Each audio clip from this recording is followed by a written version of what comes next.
Team, are you Yes. ready? Yes. Yeah. Okay, great. You can start in 3, 2, 1, go. All right, hello, we're Sunscreen, and safety outdoors was never better. I'm Eli. I'm Theo. And I'm Prateen.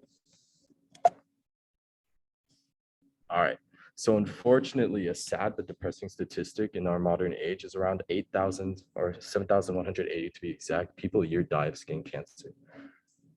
And to fix that problem, because we live in a world where danger is everywhere, we want to be reassured that you are safe in the environment, especially in a time where we have been stuck indoors for so long that we've kind of not been exposed to the outside for much longer. So we created the product SUNSCREEN. So what does it exactly do? It uses an integrated IV UV sensor to trace and alert users about their UV exposure levels.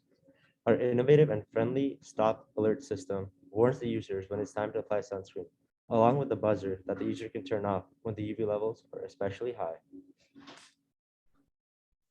So the UV sensor is attached to an Arduino, which is coded to change LEDs based on the UV light intensity that it detects. So when the light intensity is between 0 to 150 nanometers, the green light will flash. When it's between 150 and 295 nanometers, the yellow light will flash. And when it's 295 and above, the red light will flash. So the red mode. The red mode lights up, alerting the users to high levels of UV exposure. The buzzer also goes off so that the user is aware, but the user can turn it off once he acknowledges that the UV exposures are too high. So we have our team member Eli outside to demonstrate our product. So I'll momentarily unshare the slideshow. All right, guys, if you can put your attention to my camera. Just one second. Oh, sorry. Okay. All right. So as you can see, it's on right now. We're in the shade. And currently it is green, meaning that we would, as the spec applies, you would be recommended to use sunscreen, but in moderation, as it's green and it's not that bad. Over here, it's yellow, meaning that the UV rays are still harmful in this area. And as we approach the more bright area, it starts beeping. I don't know if you guys can hear that on the line, but it's red and it's beeping, which means that there are harmful UV rays here, and it is highly recommended that you use sunscreen. And just in case that little buzz gets a little bit too annoying for our user, we added a convenient switch on the side for you to turn it off so that buzzing will stop. And as you can see, the sun's right there. It's pretty bright right here. And though I myself am very, very not a sunscreen user, I would definitely recommend I use it here. All right. Thank you so much. And we will now be going back to our slideshow.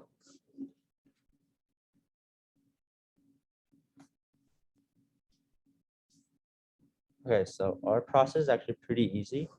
So when the green light is beeping, or when the green light is on, it's okay to apply sunscreen if you'd like, but it is safe if you choose not to apply as much. When the yellow light is on, that's the gray area. We recommend putting on sunscreen, but that's also up to the user. But when it's red, it's highly recommended that you wear sunscreen as the UV light in that area is very high. So yes, why choose sunscreen?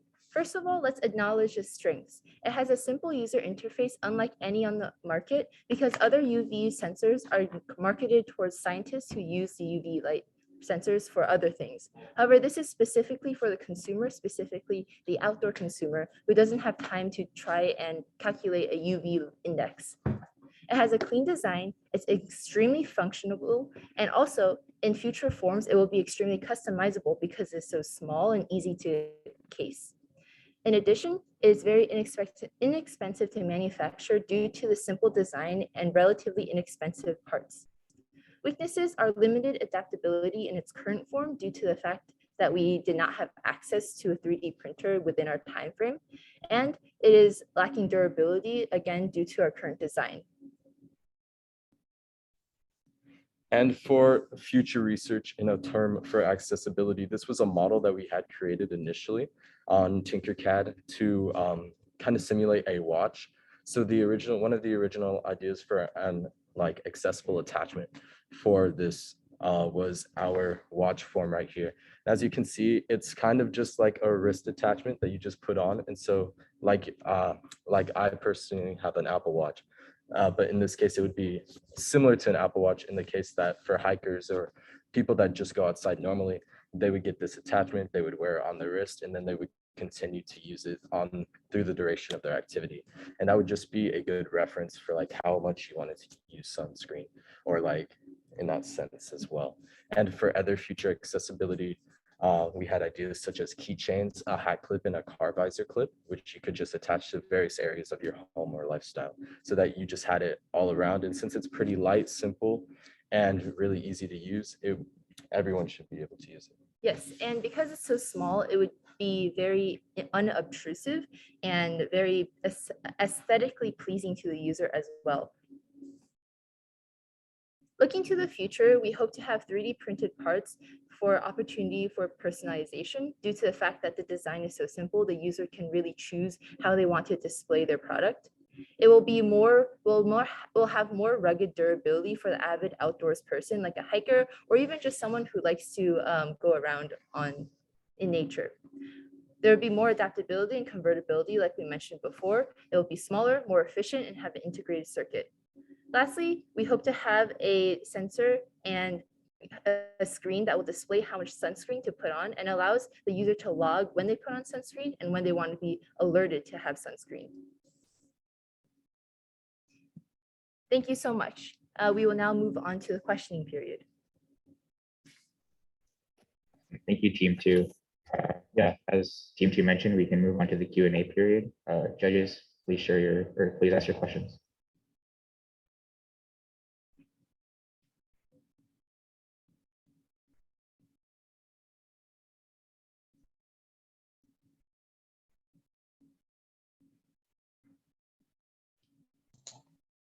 How is it powered? We power it with like a small watch battery, essentially. It's very easy to replace and obtain. As you can see, it's a battery you can find at any store, basically. Could you eventually power it through solar, since that's the name, the ball game you're playing in? Yes, that would That is something definitely we be, would look into. Yeah. that. yes. That is In the technical. future research, we would definitely look into that because Especially- that makes more sense. Yeah, anyways. especially because if you're outdoors all the time, it would obviously make the most sense and be the most sustainable to have a UV sensor or UV powered.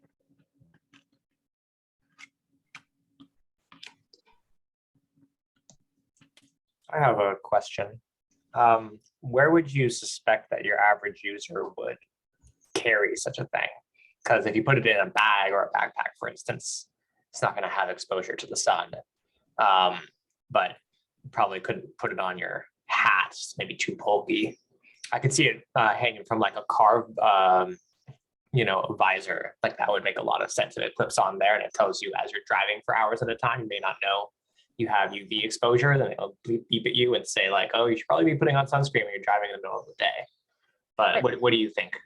Exactly. So we were thinking that, as we said, in the future iterations, it'll be smaller, more compact and light. So you could clip it to your hat, but if that's too obtrusive, you could also just have it on a keychain attachment, attach it to say like your backpack or your water bottle, and that would still detect the correct amount of UV light and be unobtrusive and as well as just aesthetically pleasing. Got it. That makes sense. Thank you. And then it would also go on the brim of your hat, like a little clip on. So that shouldn't be obstructive to the user. For sure. If it's small enough and it's not too heavy and it clips on tight, then yeah, I could definitely see that. Yeah, like we said, the design is pretty simple. So in the future, if we were able to make an integrated circuit and make it like solar powered, then it would definitely be small enough for that. That's why we also like kind of pitched the idea of the watch idea, because that was like, I don't know, for like most of the people I know who are exterior to nature, they use a Fitbit or some sort, or like an odometer that they attach to their wrist. So something like this, which is pretty unintrusive in the first place, would be a good beneficiary to add on to that. Yeah, good idea.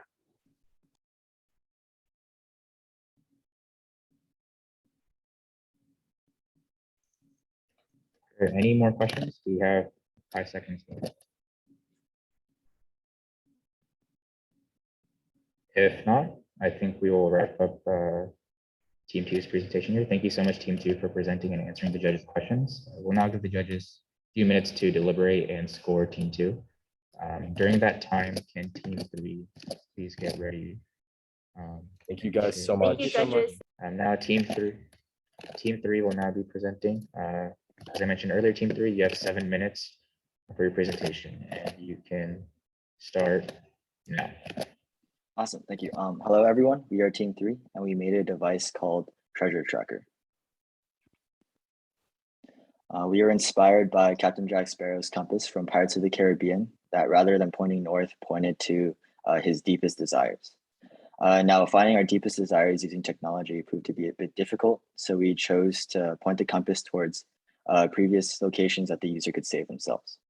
And we were also just interested in learning more about GPS and finding ways to store locations and provide directions to.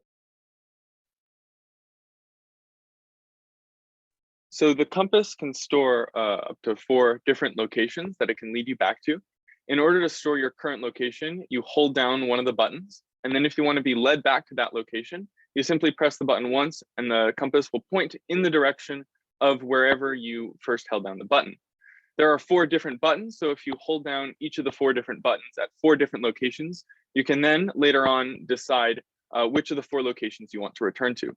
The compass uses GPS and satellite coverage, is a little bit spotty in some places, especially in and around buildings, but that isn't too much of a problem since this is intended mostly for use in the wilderness or on the open seas. Yeah, as Cameron said, we're going for a robust, simple design that has coverage in most places. So we're really gearing this towards outdoor activities. Because it's so simple to use, we think it could be useful for younger users, and it could provide an extra layer of safety. You know, you could drive up to a hiking trail, mark your car, and then go on a hike. And if you happen to get lost, you'll have the treasure tracker to point the way back to your car. So this project features 9 degrees of freedom IMU sensor. In particular, we use the magnetometer to measure the Earth's magnetic field for navigation, as well as accelerometer and gyroscope to make some corrections. We also used a GPS breakout board to get GPS data from satellites to tell what our current position is. And then we also used a TNC microcontroller to control everything. We also had a servo and some gears to actually control our compass face.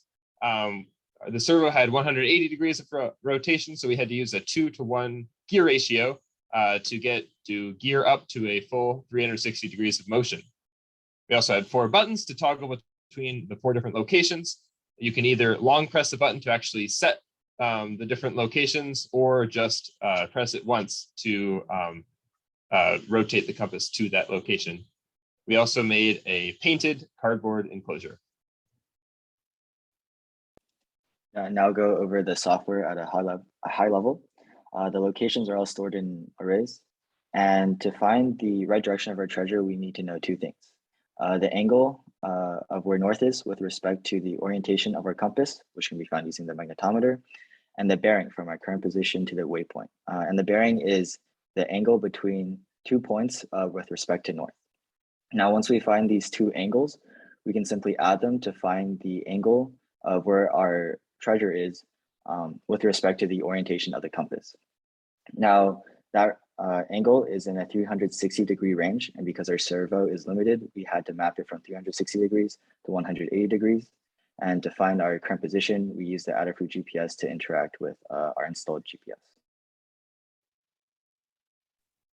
Yeah, so even though we weren't able to produce the CAD model because of 3D printing restrictions, we still made a very CAD model we were happy with. So we actually modeled it after the one seen in the movie, as you can see in the top left. And the CAD model really just allows, like, it has slots for each of the breakout boards that we were planning on using, as well as like more well-defined constraints for the gears. We're also going to use a 3-to-1 gear ratio instead of 2-to-1, just to give us more breathing room in terms of the servo translation. And in addition, it uses a print in place mechanism, which makes it easier to produce. So where the lid that pops up is whenever you print it, it's automatically, that mechanism is already there. So you don't have to assemble it afterwards, which makes it easier to produce. Yeah, we're really excited to get that 3D printed enclosure assembled. We also want to add an antenna for a better GPS signal. GPS has been kind of a headache for us this entire time. We want to upgrade to continuously rotation servo so it can act more like a compass. Right now it has to do this weird flipping motion when it gets to the bounds of the servo. Because this is meant to be used outdoors, we also want to make the design more robust and make it resistant to water and dust. And of course, make it PCB just because it's more robust and it'll be cleaner. We've also prepared a pirate-themed infomercial to kind of demo what using this product would look like.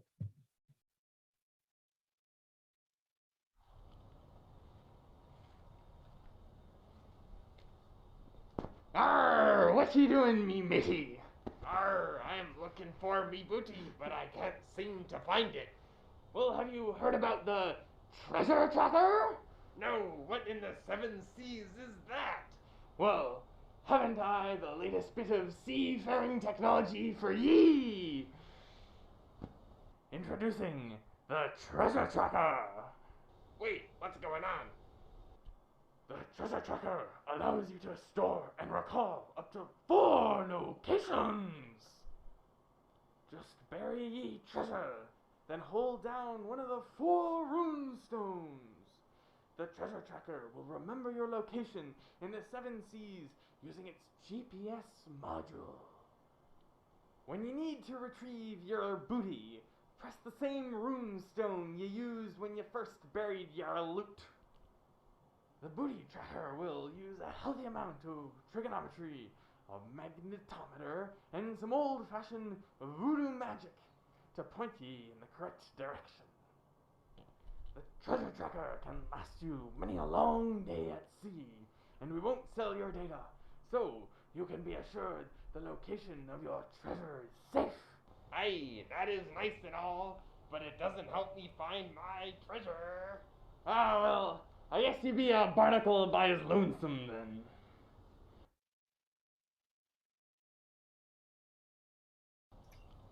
And that is time.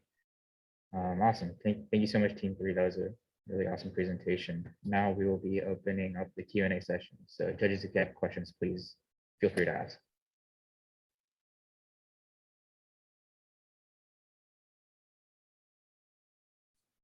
I have a question. What's the reason behind limiting the locations to just 4? For now, just for like simplicity, we can limit it to 4, but of course we can always expand to save more locations.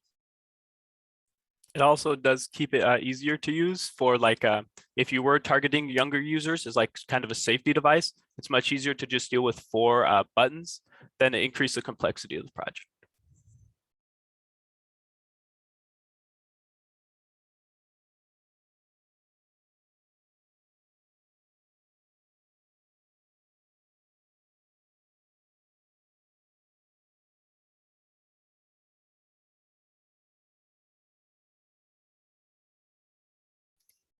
Are there any other judges with more Yeah, questions? once you set one of the 4 locations, can you reset it at any time, like by accident or on purpose, or are those permanently fixed to the device? No, you can reset it, but it requires holding down the button for 4 seconds. So you could, it could accidentally be pressed, especially like if you throw it in a bag. But I believe in our 3D printed model, there's a little bit of an indent for the buttons to try and prevent that as well. Also, gotcha. 4 seconds is, quite a bit of time. Cool. Looks great. What happens when you get really, really close to the position? GPS technology is only really accurate with like down to like 3 meters. So when you get close to that, it does get maybe, I guess, a little bit confused in that like the needle will go in various directions depending on where you walk around, but that doesn't end up actually mattering too much because, I mean, once you're there, you're probably at a distance where you can actually see where you're going. And so it's really only more applicable for longer distances. Okay, but it doesn't give any sort of visual or audio indication that it thinks it's there, or? is that a future addition? Yeah, that's something that we will have to add in the future.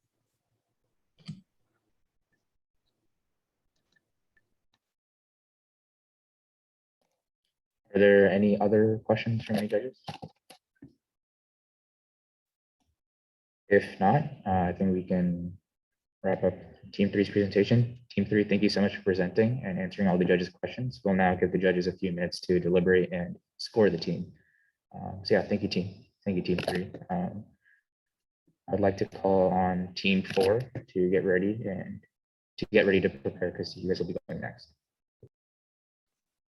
Thank you. Thank you for listening.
Okay, great. It seems the judges have completed scoring Team 3. Team 4, are you ready to go?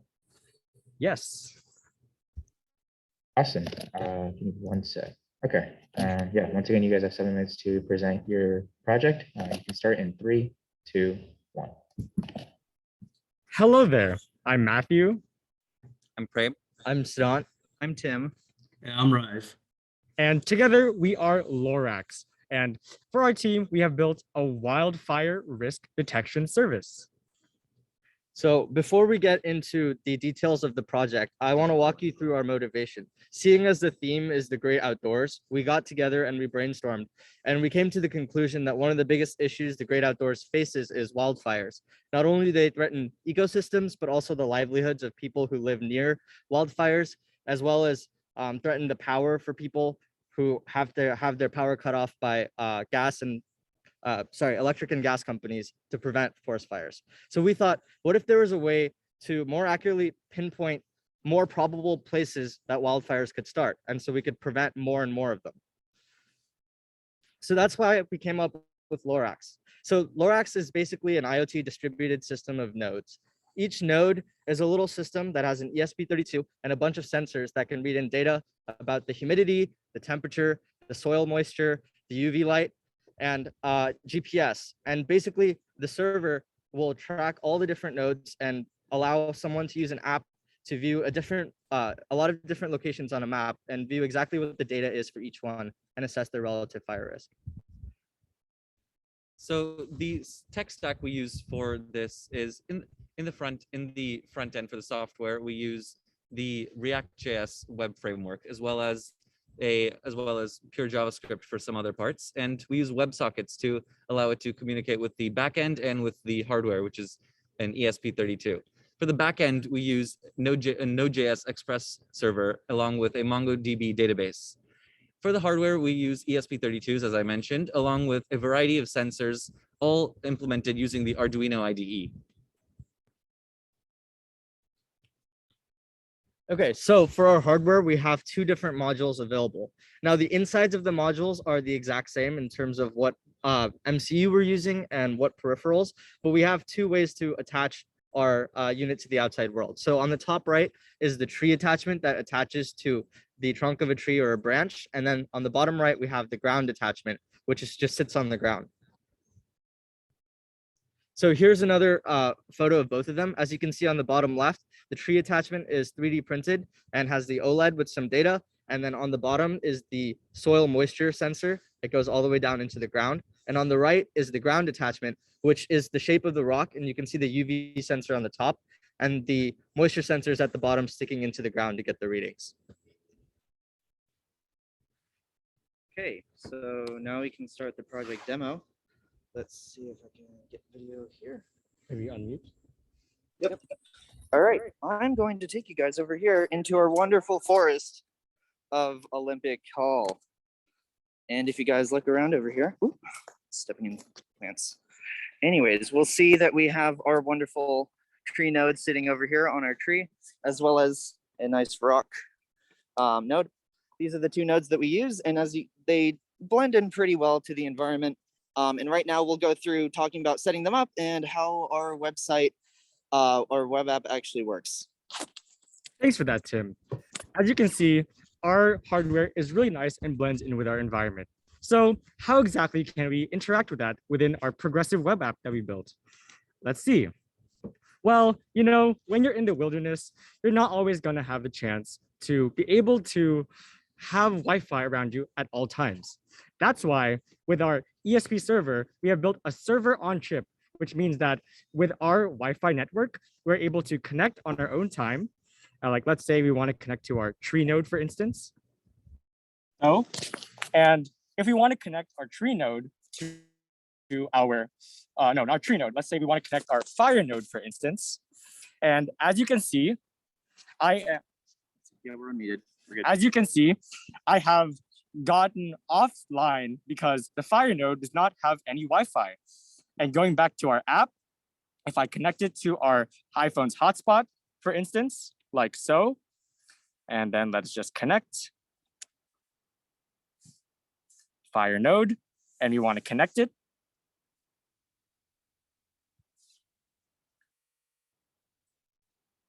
As you can see on the top, it says that we have successfully connected to Wi-Fi. And this means that our ESP server finally is able to see Wi-Fi. Now that we set up, let's go back and switch back to our main network of choice, which will put me back into the Zoom meeting. After a bit of time, let's see where it is. There we go. As you can see, hello, I am back in the Zoom meeting, and let's go see at our sensor data. Let's go. Let's see, we want to look at our sensor called Backyard Kipling. As you can see, we have used WebSockets in order to do peer-to-peer communication across our entire wireless node system, which means that every 10 seconds is going to update with the latest readings that we've gotten from our sensor. Very cool. And let's wait a bit to see if it's going to update. Maybe switch to Margaret Atwood, or let's see Backyard Kipling as Tim is fiddling it with it in the back. As you can see, I don't know if you guys can see my video feed here, but we are looking at both of these nodes connecting to the internet and giving us live data for all of us to see. Let us update one more time. There you go. As you can see, we have gotten new data within our app. And perfect. All right, let's stop sharing. And that was a bit of our project demo of what we can see. So now to talk a little bit about our future plans. One of the big things we'd think about is to partner with energy companies and the government to learn a bit from our real-time data that we're collecting in order to do a little bit more research in how soil moisture and a lot of the things that we collect affect fire risk, and maybe even like seeing possible fires before they start. So in addition, we'd probably upgrade our software to include a desktop and a mobile app. As you saw here, we was only just a mobile website. Another important thing is to allow for communication between nodes. That way, we don't have to have Wi-Fi networks everywhere to connect everything. So that'll reduce our software and hardware costs. In addition, adding a wind speed sensor, would be a lot more, would be very important to our final product. And we'd also want to use LoRa to increase the range of our nodes substantially from 300 meters to over 1 kilometer. Thank you. As you can see, LoRax is really nice, and we hope to see what we can do in the future.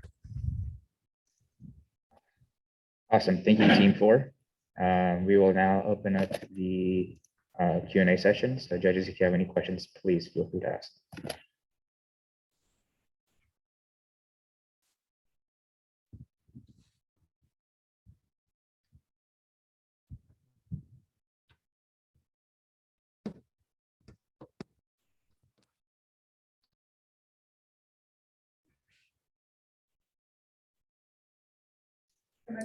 Any judges have any questions? Yeah, how are the nodes powered and would the nodes require any maintenance? Right now, they're powered only by 4 AA batteries. Of course, for a permanent installation, you'd probably want some sort of either a really large battery or some sort of renewable energy like solar power. Right now, the only maintenance that's necessary would just be upkeep, to make sure in case any water ingress. Of course, we 3D printed our parts, so they're not exactly watertight, but for a final product, we'd want to make something that would be completely weatherproof. So far, that's about it. Okay, thank you.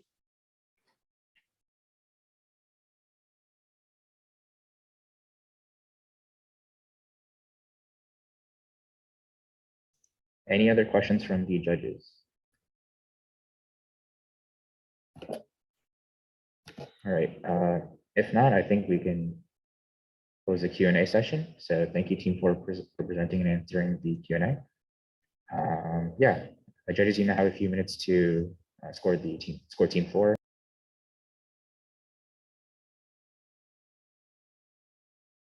Team 7, can you please get ready to present shortly?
Waiting on a few judges to wrap up scoring, and then we'll get started soon.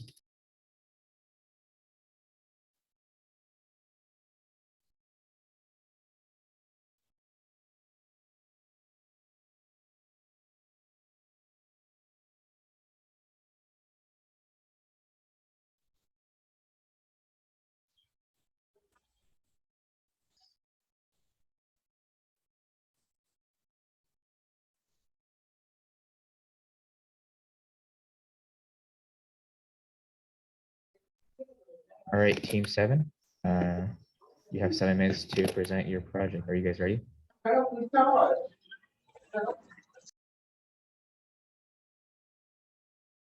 Yes, we are ready. Okay, can you give us 1 second? Yeah, no problem.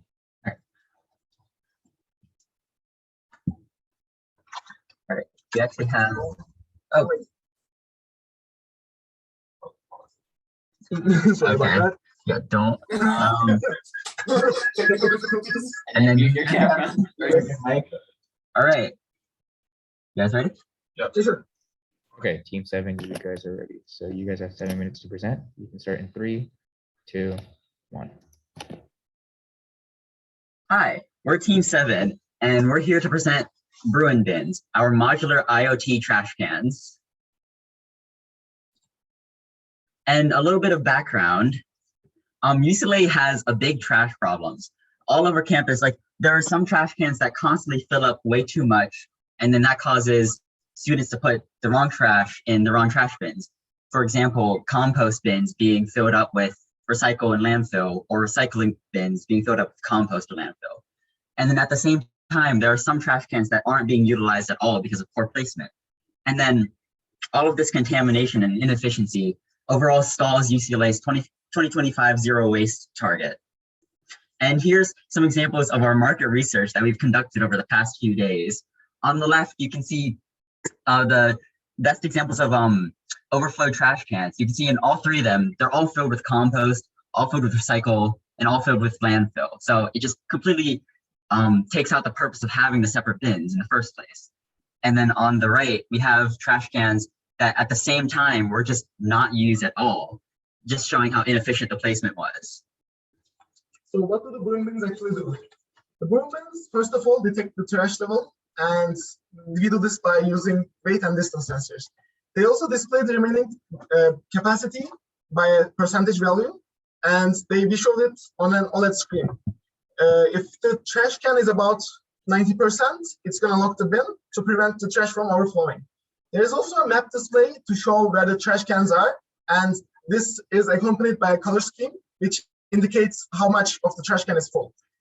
This map can also be used to notify the admins to improve the logistics of emptying the trash cans. And this map acts as a data visualization, and it allows us to detect where the most trash is and optimize the trash can types and locations at the same time. So how do the broom bins actually work? And here are some hardware parts. So for the analog data sensors, we have 2 load cells which detect the weight of the trash, and a sonar sensor to detect how full the trash can is. And for displaying the state of the trash can, we have an OLED panel attached to the top of the lid, which basically lets people who want to use the trash can tell how much trash is in there at any given time. And our third hardware feature is basically we can lock the trash can as well. So our locking mechanism is made using a solenoid lock, a magnetic switch, and a servo motor. And when it's around 90%, the trash can is locked. Okay, so we have a map here on a web dashboard that allows students to find out how full or empty a trash can is around the campus. And these are color coded according to their levels. Red represents a full bin, and a half full bin is represented by a yellow marker. And next slide, please. Okay, so we have a unique QR code on each trash can that can be used to unlock the bin, and can also be used to view the levels and the type and its status. So a trash collector can unlock using the unlock button there by typing in the password, and then you will receive alerts through text messages when the trash can is full. For data visualization, we have color-coded markers on the map. The yellow represents an almost full, red represents a full bin, and an empty bin is represented by a green marker. Now let's do a demo. All right, and then give us 1 second to, can we have this camera pin, Team 7 camera? Hello. Okay, it should be showing. Oh yeah, we can just unmute this one. Okay. Wait. There's an echo. Is there? Yeah. Okay. And turn down the volume on that. Okay. Should be. All right. Can you hear us all right? Yep. All right. And can you see us all right? Yeah. It's highlighted. So. Oh, is there a different camera? Yeah. We should have a camera. We have a camera on the bin right Labeled Yeah, Team the 7 camera. camera should be pinned, so you should be able to see us. Give me 1 sec.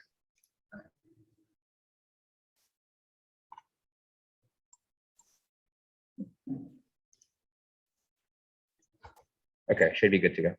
Okay. So start by turning it on. And then you can see the OLED is displaying that it's connecting to the Wi-Fi. All right, and now we can see that it's taking that it's at a very low capacity, like under 10%. And we can see that that's about accurate. You can see some of our electronics here. We have the solenoid locking mechanism, sonar distance sensor, and our load cells at the bottom to measure the weight of the trash can load. And then you can see, since there's a low capacity, there's nothing inside. As we expect, we can open and close the trash can easily. But then now we can test what happens when we put a full load inside.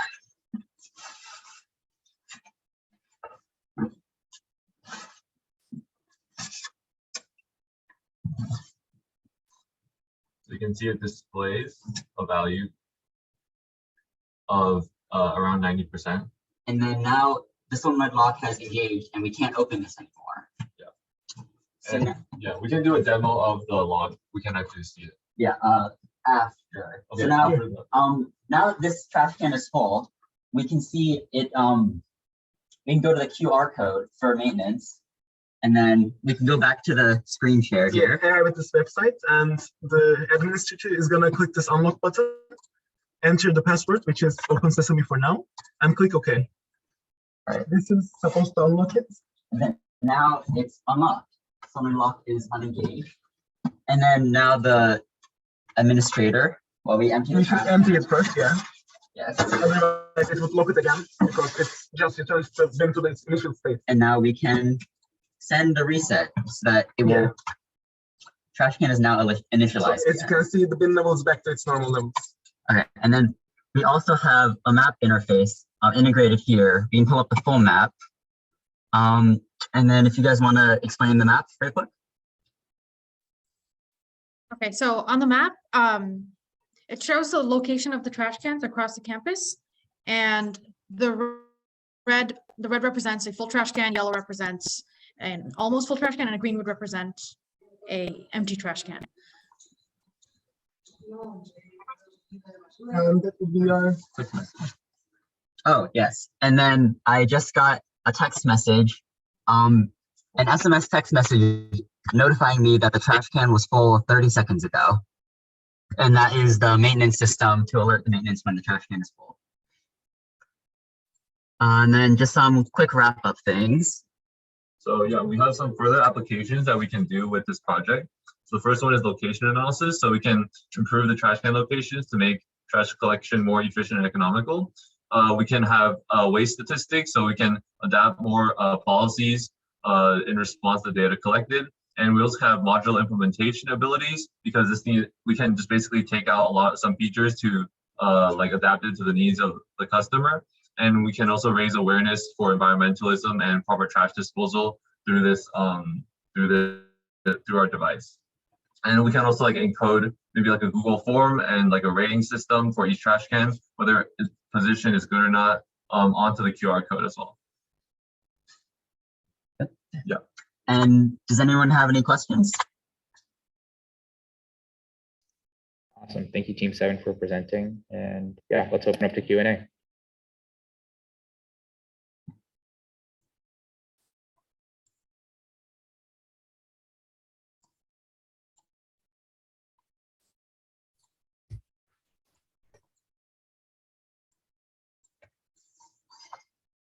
Sure, I can start. So if somebody pushes down on the trash, like sometimes that happens, you know, you got somebody who's got some trash and they push down on it. Does that then lock the trash bin for everybody else, even though the trash can is not full? It shouldn't affect that because we only use the load sensors as a maximum thing. For example, if the trash is too heavy, we use the load sensors to detect if it would tear down the trash bag or not. Also, if the load sensors do like detect that it's locked, the second that we remove that force that you're talking about, it will automatically unlock. Because it keeps detecting Yes. data. It does not stop checking the sensors to see if it's full capacity or not. Yeah. So even if there's any false positives, it will immediately go away after a few seconds. Yeah.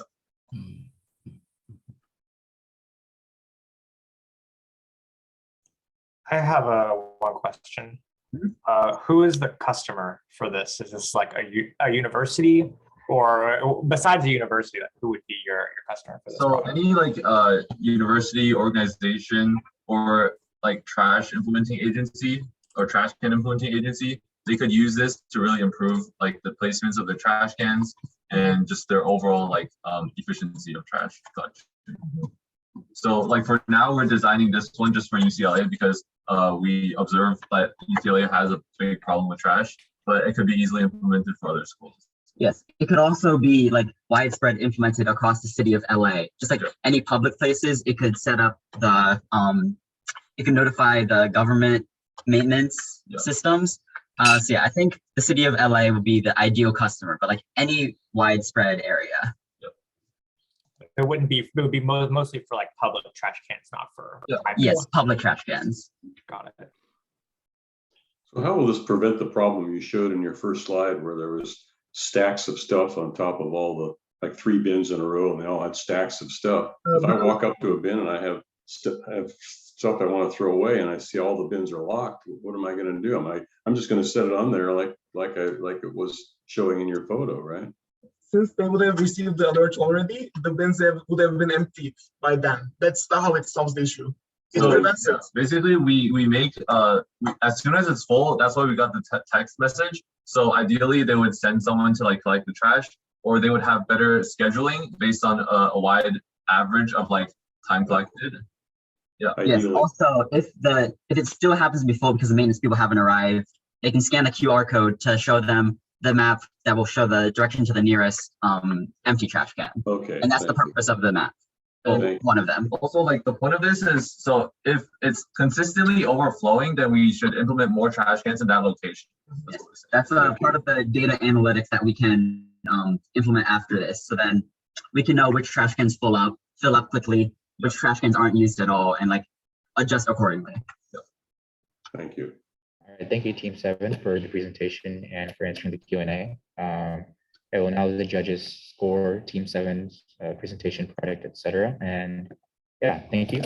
We will now be calling up Team 10, who will be going next to present, or to get ready to present in a few minutes.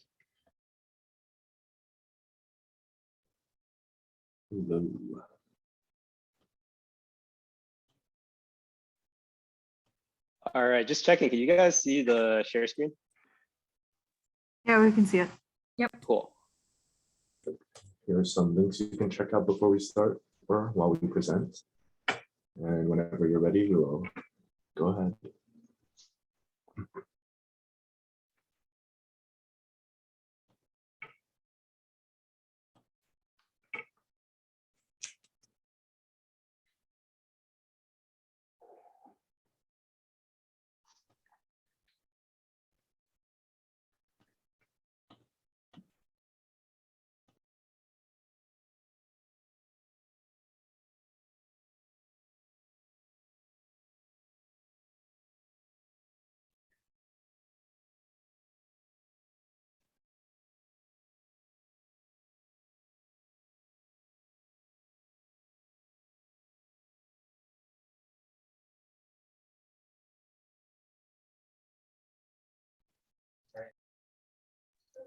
Just waiting a few more moments to let the judges wrap up scoring Team 7.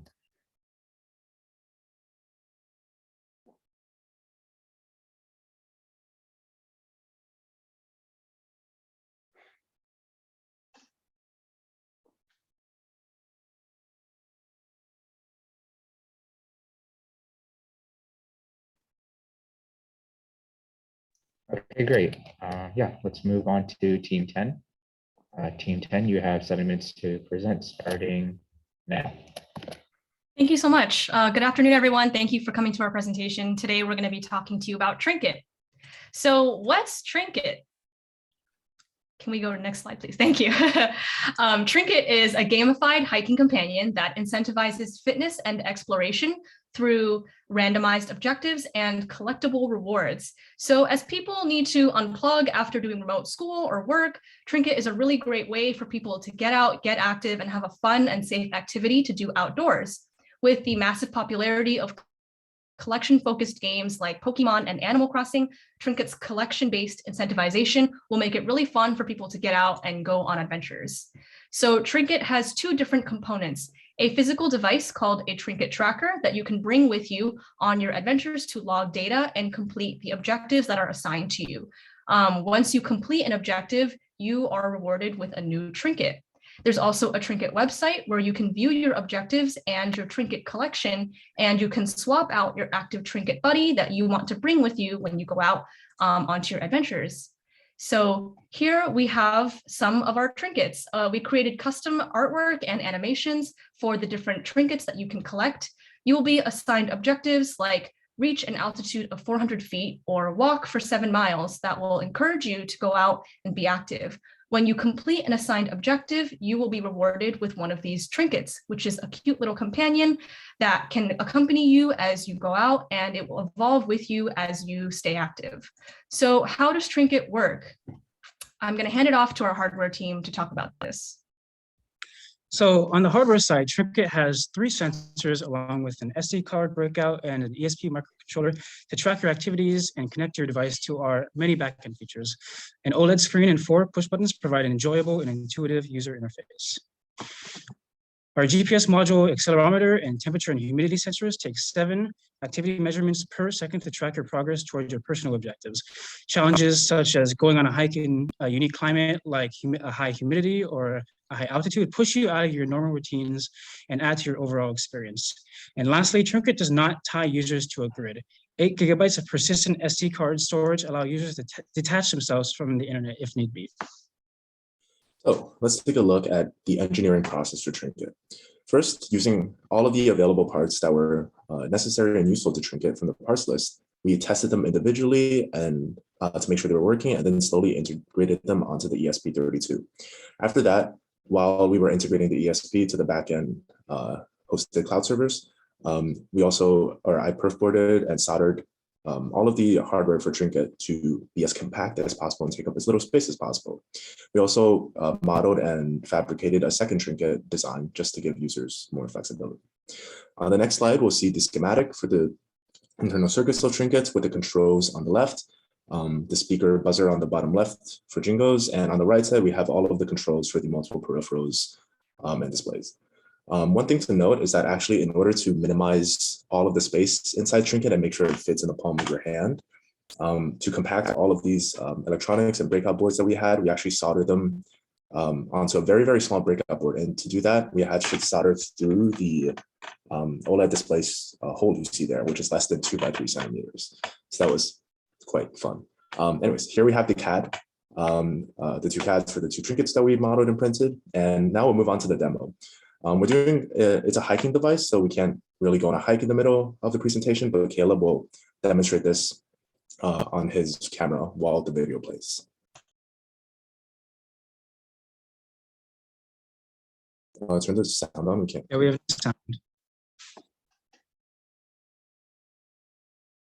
Oh, Brian, the video sound isn't playing. And we're at about 1/10 of a mile, so let's go for a walk. So we're currently at about 0.36 miles and we're 5 minutes and 50 seconds in. We've made it to 3/4 of a mile. By bringing the hiker helper with you, you can achieve all of your outdoor and fitness goals. It even works without the internet. There's no internet out here because it has SD persistent storage, so you can store your data offline and upload it to the cloud whenever you get back with Wi-Fi. As you finish your objectives, you're rewarded with a little collectible creature that lives inside your device that we call a Trinket. And as you train more and more, going out and exploring more, your Trinket will be along with you and it will evolve with you. Now we will be switching gears to kind of the software side of things where we use 3 main components. Arduino to interact with our hardware, Google's Firebase for real-time database and serverless cloud functions, and React.js and Material UI for web development. On the backend side of things, we utilize the Google Firebase suite for 2 main functionalities. The first is as a NoSQL database, which both our device and our website interact with. And the second is one that I'm super excited about, which are Firebase cloud functions. Instead of having to write a dedicated backend API server, instead we can use these serverless functions to provide a super scalable and cost-efficient solution, since we're only using the resources that we need. These functions live in the cloud and can automatically detect relevant database changes and handle the game logic accordingly. By writing multiple of these Firebase functions, we can cascade updates across our database and implement our complex game logic. On the right is an example of this in action. The user sets one of the objectives to completed, and the function inside the cloud recognizes this and automatically adds it to the completed objectives list, cycles out the objective for a new random one, and also rewards the player accordingly. Next up is our website, which we built from scratch, and it's actually live right now on the internet. So if you go in the chat, you should be able to access it. And I'm super proud to show off our custom-built React site that's based off of mockups from our very talented in-house graphic designer, Alana, which emphasizes a super clean user interface for an efficient user experience. This website can both display and modify various information from our database, and even uses HTTP calls to our custom functions in order to perform various back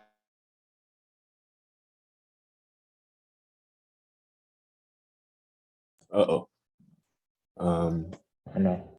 Okay, it seems like he froze, so we can take over from here. Caleb, do you want to go?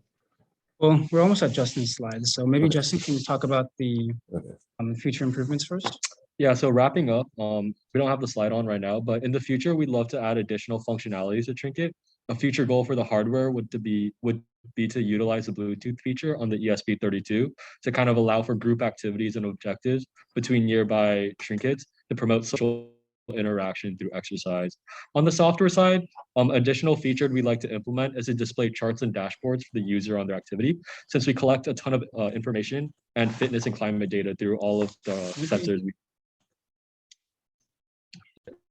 Just very quickly, since Brian wasn't able to share these two slides, if you guys can see my screen, then let me present this. So sorry, just to take like 20 seconds. So he was talking about the website. This is a completely custom website that we created with Google Maps API, Cloud Functions, custom HTTP calls to those, and animations on all the full React stack. Have objective views where you can see your the objectives, your goals, and there's a shuffle button that lets you shuffle them and rotate them out should they not work for you. We also have the map view, which allows you to mark where you gain your trinkets, the hikes you've done, the routes you've planned, using these Google API calls integrated fully into the backend cloud server. Yeah, so I'm interested in talking about this. Sorry about the bit of a mishap. We'll be happy to take any questions. I'll keep screen sharing, I guess. Thank you so much, Team 10, for your presentation. And I'll open up the Q&A session. So judges, please feel free to ask questions. Hey guys, sorry I'm back. It looks like my internet died for a second there. Oh, we're saved. So let's say I achieve my goals. Can I then set some higher goals then to continue on and keep moving forward?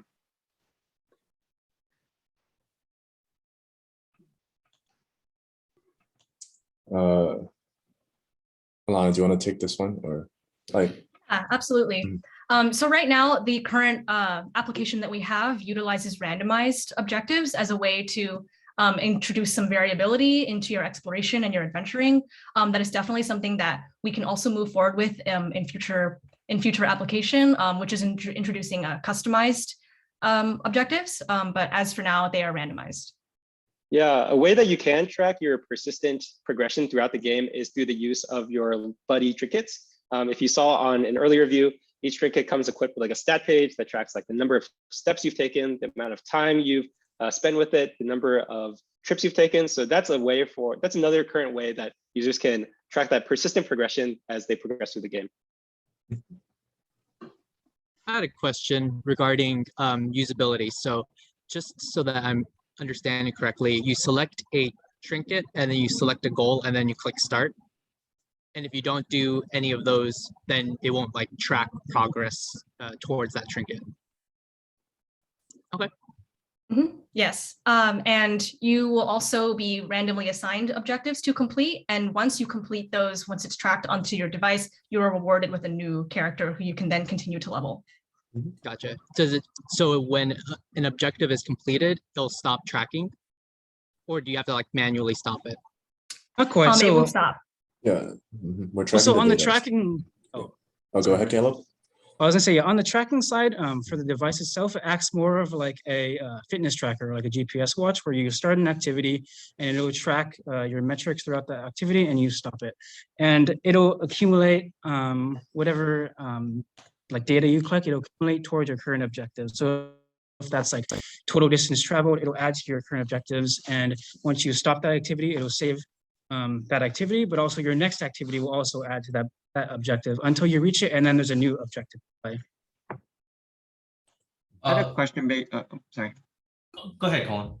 Yeah, I had a question based on the storage of the tracked information. So is it stored on the cloud? And if it is it encrypted? Or like, let's say somebody in the military decided to take one of these on their base, which has happened with Pokemon Go. How does that data get stored and like how safe is it?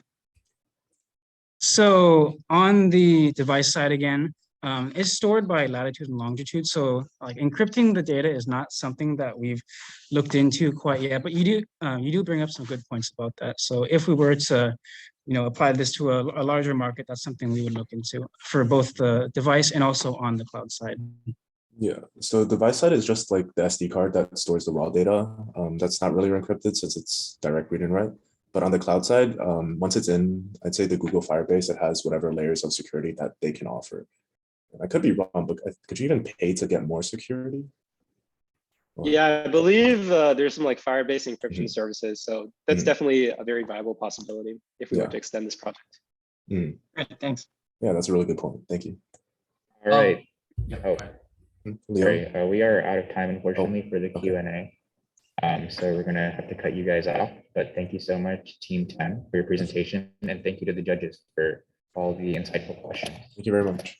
We'll now give the judges a few minutes to score Team 10, and we would like to call up, I believe it is Team 11, to get ready because you'll be presenting next.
All right, the judges have now wrapped up scoring Team 10. So Team 11, you can start. Are you guys ready to present? Awesome. Hello, everyone. We are Team 11, and for IDEAHACKS 2022, we created Metabolic. So we at Metabolic sought to create an IoT-enabled basketball tracker that people could easily use. No knowledge of the underlying technology is needed to use our product and to become a member of our platform. We use live statistics with interactive user feedback to help people hang out with their friends and elevate their game at the same time. Especially with the advent of augmented reality in games such as Pokemon Go, we see the combination of technology with more conventional sports such as basketball as a massively lucrative opportunity. All right, so in the top picture, you can see a prototype of our product being mounted on a small scale mock-up of a basketball hoop. And below that is a render of how it would look on a real basketball hoop, which is mounted really easily using magnets onto the metal hoop frame. Cool. So our motivation at Metabolic is that nowadays we spend a lot of our time indoors, online, and in urban environments and cities, which makes it really hard to get to the great outdoors and makes it a really big hassle to get to, which is really sad. So our goal is to introduce a new opportunity to get outside in a convenient, fun, engaging, safe, and social way. With basketball being the most popular sport in LA and the third most popular sport in the world, Metabolic fits right in. So we wanted to create something that is easy to use, low level of entry, intuitive to pick up and use, and provides powerful data analytics to boost your performance and to encourage friendly competition among your friends. All right, and that's where the Metaboard comes in. So the Metaboard is a compact, fun, and easy to use addition for any basketball hoop. So this unassuming device that can fit in the palm of your hand. Let's see, it's able to track your attempted and sunken shots over time, so you can keep track of your improvement, as well as it supports internet connectivity, enabling players to play with or compete against their friends, even in situations where, for whatever reason, they're not able to physically be together on the same court. So now let's dive into some of the hardware that enables the Metaboard's capabilities. So on the inside, to sense attempted shots, we have an accelerometer that senses vibrations, perhaps in the form of the ball hitting the backboard or skimming the rim. as well as an IR sensor to detect when the ball passes through its line of sight, indicating a successful basket. To relay this scoring information back to the user, we have 2 OLED displays, as well as an RGB LED and a buzzer to provide additional auditory and visual cues. So now, powered by a 9-volt battery, controlling this whole thing is an ESP32. The ESP32 comes with extensive internet connectivity capabilities, enabling users to go from their single standalone meta board to connect to a whole community of meta ballers. And to continue off of that, the beauty doesn't just stop at the hardware. We have developed a very nice web application that is simple, intuitive, and makes all the important numbers just right there and pop out right, so they're super easy to see. You can see here on the landing page of our web app, right when you log in, you can see the number of sessions you've recorded, the average number of successful shots that you've had, and just for a little bit of fun, the total number of shots that you've been able to successfully complete.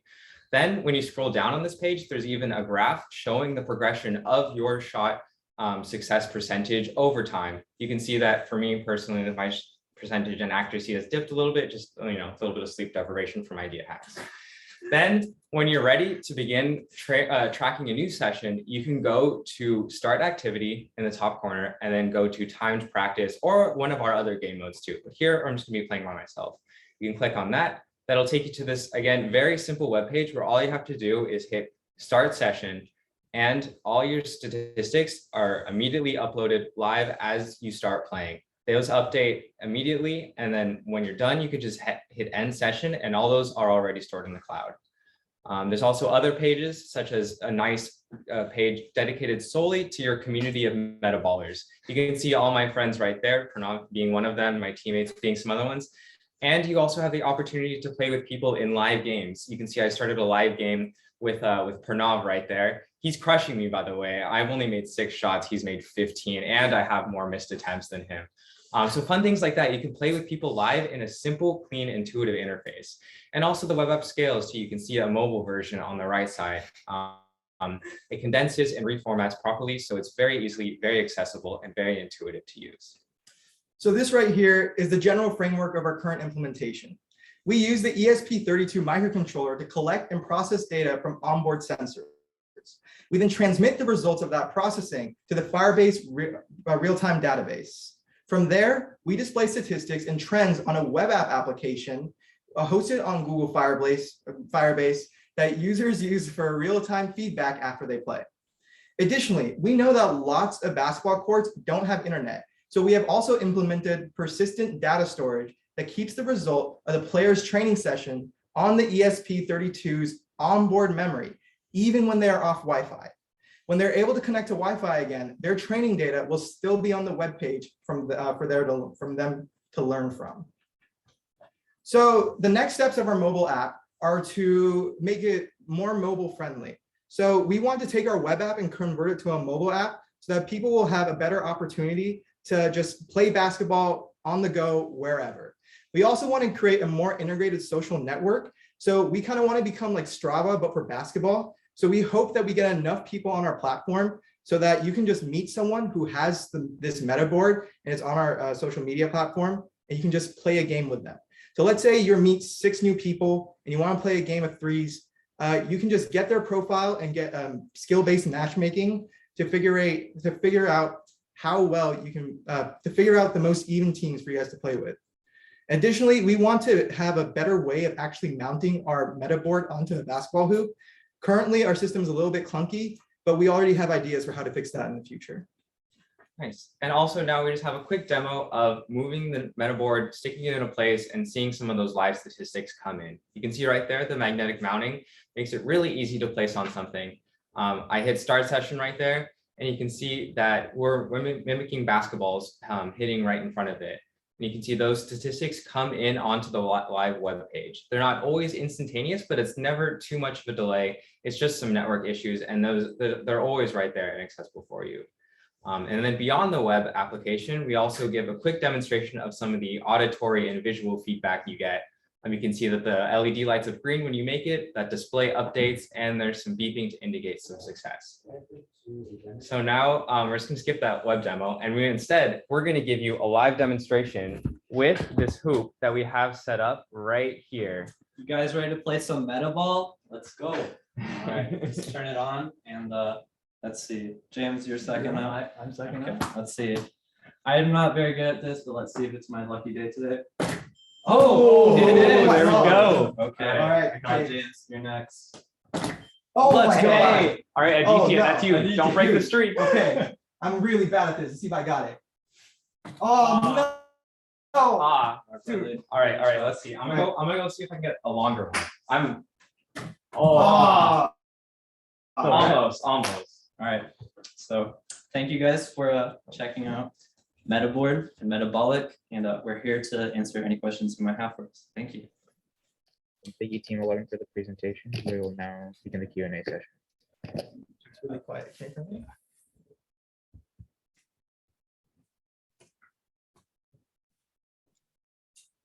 I might have missed this part, but how do you measure misses again? So misses come in the form of when you contact anywhere that the vibration sensor can detect, but don't actually pass through the line of sight of the IR sensor. So that'd be like you hit the net or the backboard or rim or something. So if you're really bad and get an air ball, it doesn't record that. Fortunately for you, no. Well, I'm pretty bad at basketball, so that'd actually be a good thing for me. So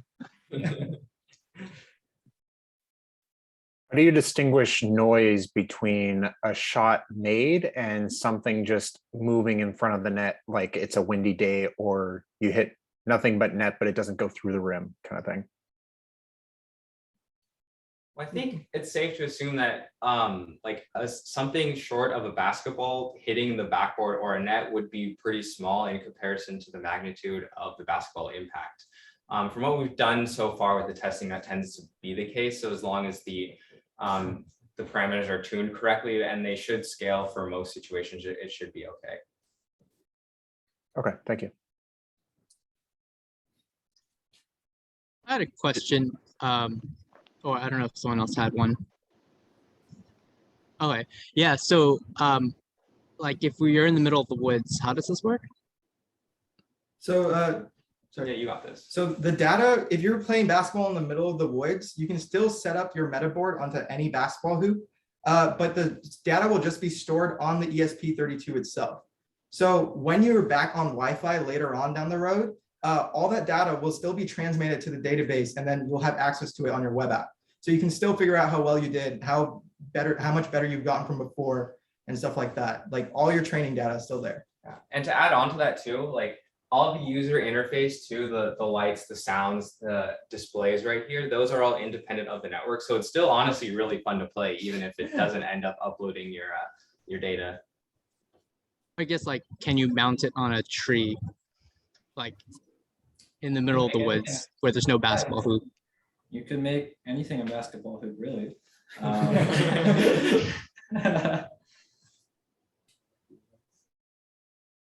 Yeah. Ding. Just mount on his chest right there, and then you're good. Then you can play right there. Yes. As long as you can mount it on anything, you can have it. Yeah. We just choose basketball rims because we have magnets on our actual model that make it super convenient to fit onto any basketball rim out there. Yeah, you can see some of the this is the second prototype. All the magnets right there, they just go right onto any rim. What if you're not tall enough to reach onto a basketball rim? Well, one actually nice thing, because the basketball, since it's magnetized, you just have to have something that can help you reach up to there. So, I mean, it could be a really simple stick or anything like that, or just as long as you're able to get up there for a quick instant, just to place it up there, you should be okay. It seems like you could kind of hit could you like potentially hit it off of the rim? You're like shooting the ball. That goes in. If it like has a certain arc, like it probably could hit it off. I don't know. I think that's a valid concern. Yeah, well, we kind of mentioned towards things we want to look into for future improvement. One of those areas was thinking about more or other ways to robustly mount it easily, even if you can't jump up to get it onto the hoop, along with how do you keep it up there when you're playing and get it off easily when you're done. I think also the place you would mount it right where the rim hits the backboard is probably one of the most protected places on a basketball hoop that's least likely to come in contact with the basketball, because it's like right where you don't want to be shooting essentially. Right, thank you, Team 11, and thank you to the judges for asking the questions. We'll now let the judges take some time to score Team 11. And yeah, now I will be calling up Team 16 to get ready, because you guys will be going next.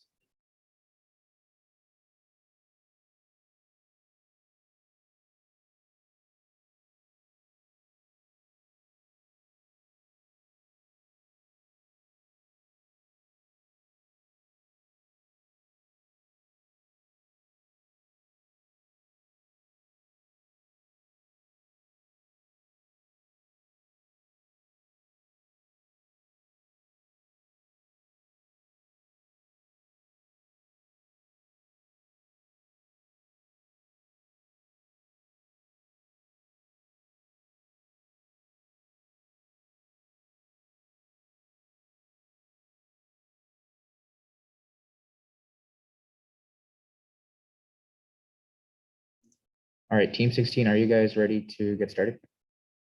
Yeah, we are.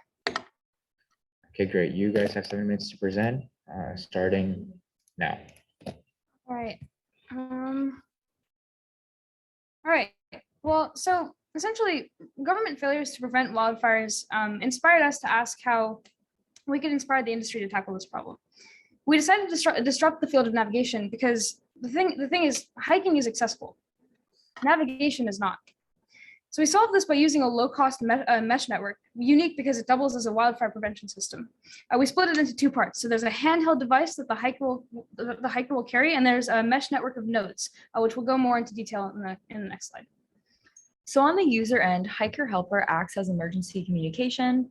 The user can type and send custom messages with a joystick, and then it displays on an OLED. So for example, they can say leg hurt, SOS, water, food. They have 20 characters to say what they need help with. And then this message propagates through a mesh network of our nodes. And then the authorities are contacted once the message is received at an internet connected node, as illustrated in the graphic on the right. The user also has a temperature and humidity sensor on board to kind of act as citizen science. So each node, it acts as a wildlife monitoring sensor system as well. So there are monitoring capabilities in the node here that you can see, which kind of acts as incentive for national forests to implement the measures. So we have an ultrasonic sensor, a temp and humidity sensor, a soil moisture sensor, and we kind of synthesize these using sensor fusion to yield a fire risk index for the region. So we have data and we have analysis on this data coming in at all times. So that leads us into our demo. I mean, you can kind of see this is our system right here. This is the node. This is one node, and so there would be many of these scattered throughout the forest. There's a soil sensor right here, and the rest of the sensor is kind of like the ultrasonic around the board. And now I want to take you to the cool part. That's the hiker handheld module. So as you can see, we have a little joystick here and then an OLED display with the keyboard. So I'm going to type S, O, and then say I make a mistake and I type L. I can backspace. And then let's finish it and type S. So now it says SOS, and then I can transmit my message via Bluetooth to the other nodes and then see it's sending the message. Cool. Yeah, so now we want to get into a little bit of hardware. Cornelia, I'll let you take that one. Yeah, so on board the hiker side, we have an OLED display, as you saw, a joystick to control it, a temperature and humidity sensor on board, and then of course we are talking over Bluetooth. And then on the node side, we have a couple of sensors. All of these kind of work together to create that wildfire index. We have an ultrasonic distance sensor, which we use to detect brush levels, so ground cover, soil moisture, which detects dryness of soil, temperature, humidity, and then we have a Bluetooth module to communicate. That's it. Yep.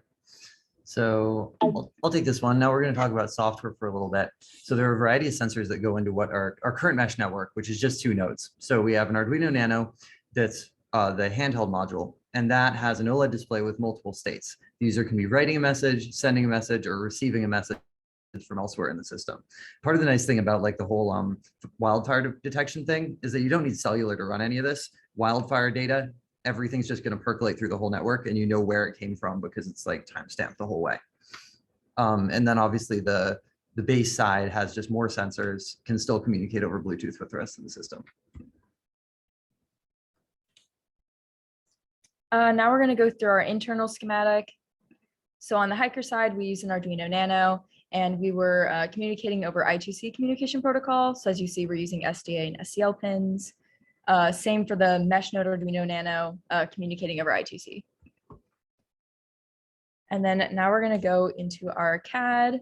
So basically what we have is a little hole for the OLED display, and then a little hole for the joystick, and then the Bluetooth, the temperature and humidity sensor, and the Arduino Nano are all hidden inside this very nice packaging. So now we're going to go into some of our future goals and a little bit on what else we touched on in this hackathon.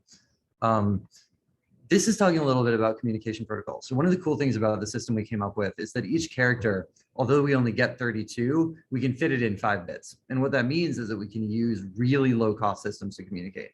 So Bluetooth is what we went with because the parts were readily available in the lab, but we can also use low rate radio, ultrasound, or infrared. And we did a little bit of research into each of those in the hackathon.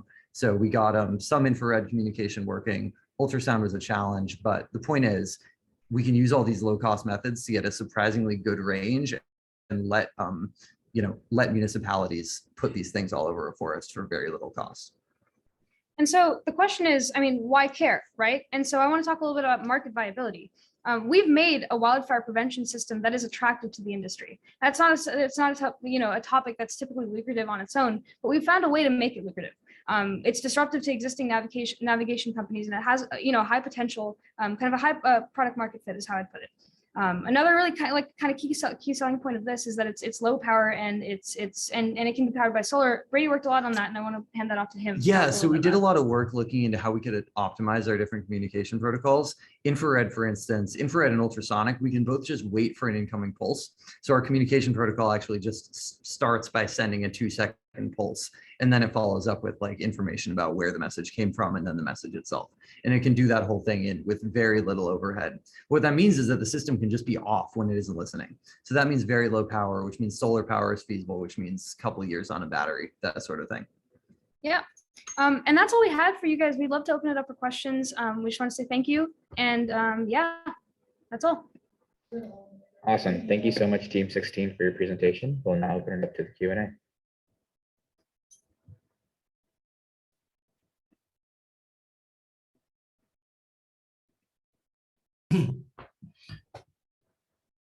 Okay, I have a question. So let's say that a municipality wants to put one of these systems on a hiking trail, let's say like a 2-mile hike. How many of these units are they going to need? Yeah, so that's a really good question. And it depends on the cost and the environment. So for a desert or something, ultrasound and infrared are going to be your best choices because they work very long range with line of sight. You can get 150 meters out of just ultrasound, and you can build the units for probably under $10 each. So 2 miles of trail, I can't do that math in my head, but it doesn't work out to very much. The other option with that is you could use something like LoRa. Then you're talking 30 or $40 a module, but you can get 10-kilometer range out of LoRa. The disadvantage is you can no longer use the mesh network itself to track where people are in it. So that's one advantage of the system, the way we've developed it, is that having many sensors across a range actually lets you figure out where a signal is coming from. Okay. With infrared or with ultrasonic, how sensitive are they to obstructions or line of sight, or like how does that change depending on that technology? Yeah, so ultrasound, sorry, I'll take this one too, since I did all the range research. Ultrasound is very, so let's start with infrared. Infrared is very dependent on line of sight. Infrared is not something you'd really want to deploy unless you can do line of sight between the modules, but also you can get surprisingly good range with surprisingly little. You can get 150-meter range out of like a TV remote in a brightly lit room. So it's easier than you'd think. And the natural reflection of stuff in the environment can sometimes allow it to bend around corners a little bit. Ultrasound is surprisingly similar. You can get like, if I remember right, the figure was like something similar, simply from bouncing around the environment. Well, thanks. Of course.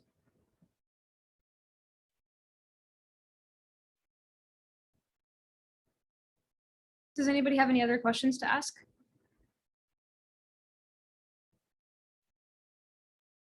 Or All right. they'd like us to write. We can write IEEE. We can, yeah. Okay, wait, I'm writing it. She's writing IEEE, but yeah, well, we wanted to just say thank you It for says listening. IEEE now. Yeah, we had a lot of fun making it. We really do think that we have a unique product, and you know, it has a high potential for the future. So, but yeah, in the most important sense, it was a lot of fun. So, yeah, Go team. go team. Much improved presentation over your first one. Thank you, Professor. Thank you. We worked on it. Yeah, a lot. Good, yeah, it shows. Very good. Awesome. Thank you, Team 16, for the presentation, and to all the judges for the Q&A. So now I'll let the judges take some time to score Team 16, and I will now call upon Team 17 to get ready because you guys will be presenting next.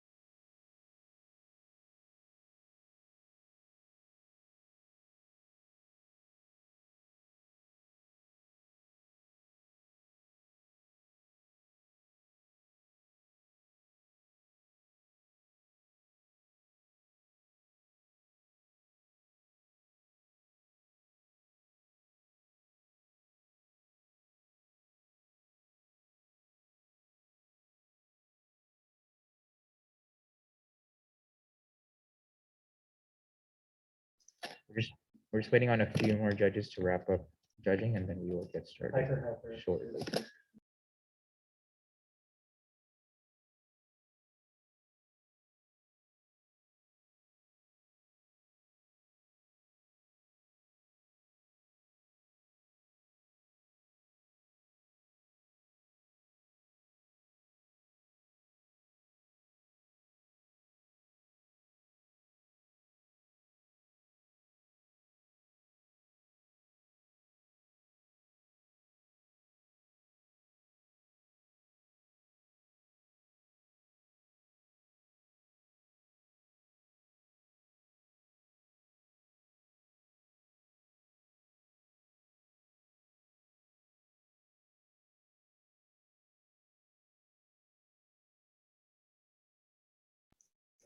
Just going to give another 30 seconds to make sure the judges can just finish up judging, and then we will move on to the next team.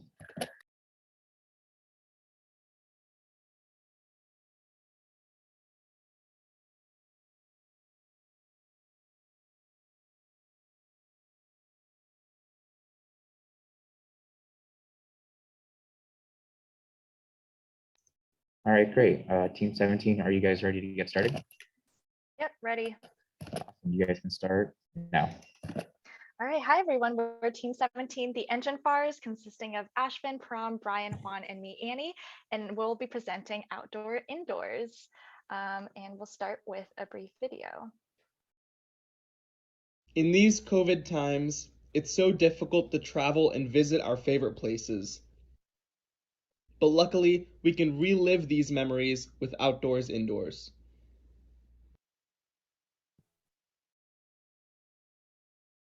Do you guys remember our trip to Mount Si?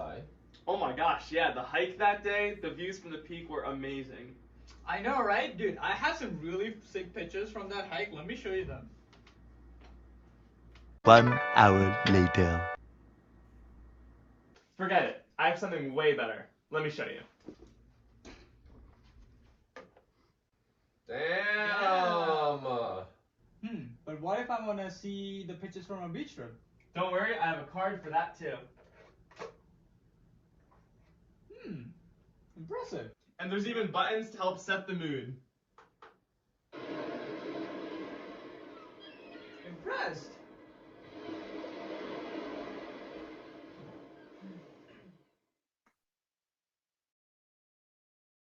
This product is inspired by a desire to travel back to the great outdoors, to Iceland, to Spain.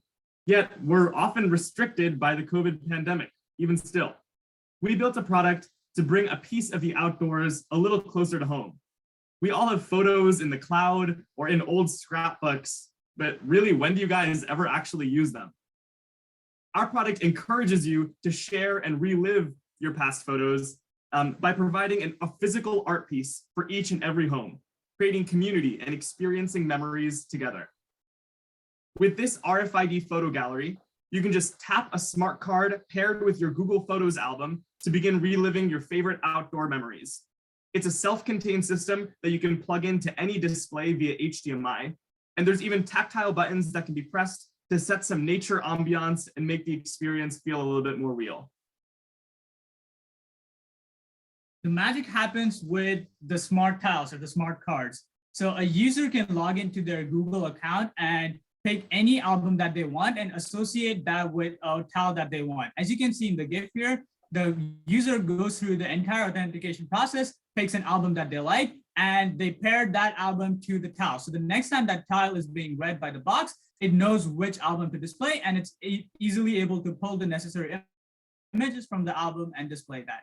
As you can see here, an already configured tile, when pressed next, it displays that album. So this is done through an RFID sensor, which reads in the tile, and we know what the tile ID is, and we know the Google Photos album associated to that tile ID. So the Raspberry Pi then using React opens up a website, which then displays that album, and that can be displayed through an HDMI port to any display that the user wants to display it on. All right, let's talk software. So we built a responsive web and mobile app through Next.js, which allowed us to do some really nice stuff, mostly with middleware associated with Google authentication. So we use Google authentication to authenticate users into the Google ecosystem. And we really used it because we wanted to get the scope for the Google Photos library. So we used the Google Photos library for this case, which actually turns out to be pretty perfect because Google actually will create albums for you based off like locations and whatnot, so which is really convenient. And we store a lot of the information that we have on Firebase. And in this case, when we were building it, we really wanted to challenge ourselves. So we tried to build this entire thing without a server. So it was really interesting to see how we could do it with a pub sub method through Firebase. And then finally, we have an HDMI, as Pram said, that we use on the hardware. Basically, that lets you sync up to whatever display you want to sync it up through HDMI. And now to talk a little bit about the hardware. So to do all this is actually quite computationally intensive. That's why we decided on a Raspberry Pi, which is powerful, in order to do all the computation, bring the pictures and show them. Now we have an RFID sensor, how you can see in the middle, which allows for smooth interaction. You just tap a card and it's more of an experience rather than anything else doing on the phone. At the same time, it is reprogrammable if you want to, as you can see from the cards, as well as having customizable icons, which means these are replaceable on top of being reprogrammable. Additionally, we have audio buttons in order for immersive sounds like, being around a waterfall, a forest, or a beach, like you heard in the video.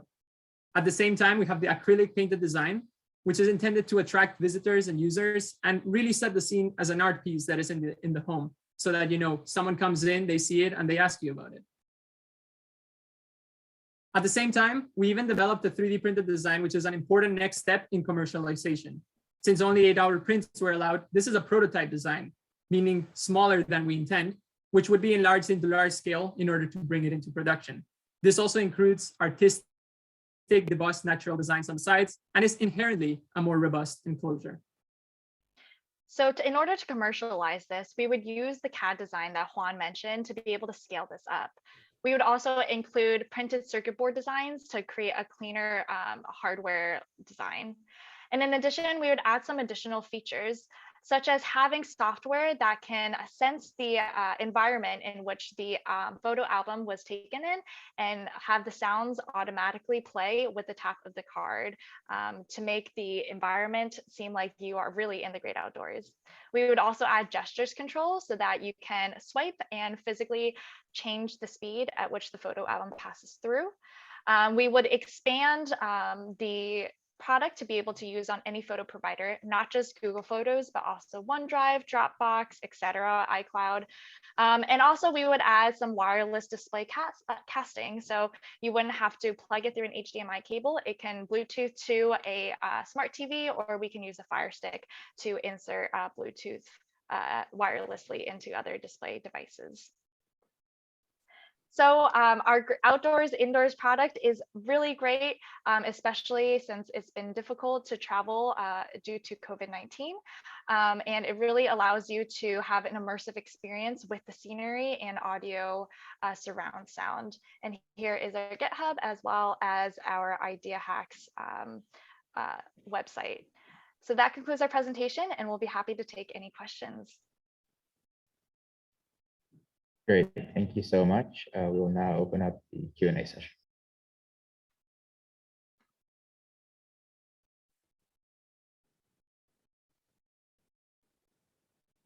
I had a question, I guess. So when you think of it in scale, would you think about like kind of like a trading card concept where you can like share each other's photos, or is it like only unique to that one system? So we have it built right now where each tile, each user has its associated devices. Each device has its own associated tiles, and a tile is linked one-to-one to an album. So yes, we can easily build functionality where you can share these tiles to someone else, because we internally store which Google photo album link it is being displayed to. So yes, it could be a great feature to add where, say, friends and family can share pre-made albums that they want to surprise. Like if you want to surprise your girlfriend on Valentine's Day or something, you can do that easily. I guess if you do expand that direction, how would you get around like someone stealing cards and then like, I don't know, stealing photos or something? Or is that a concern for you? That is a great question. So as we mentioned, we have Google Auth built in. So we can obviously build functionalities where we can link these tiles to authorized users also. So only authorized users are able to access it.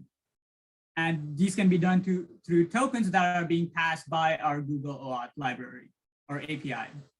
This is especially as you log into the device when you're setting it up.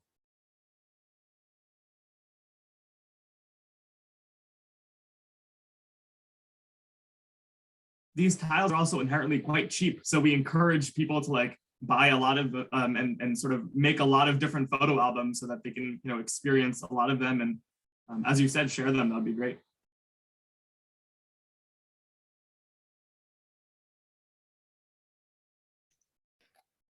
Any more judges' questions? If not, I think we can close the Q&A session. Thank you so much, Team 17, for your presentation, and thank you to the judges for asking questions. We'll now give the judges a few minutes to score Team 17, and the next team that I will call upon to get ready is Team 23. I would like to ask the judges, would you like to take maybe a 2-minute break to get water, etc., or should we just continue?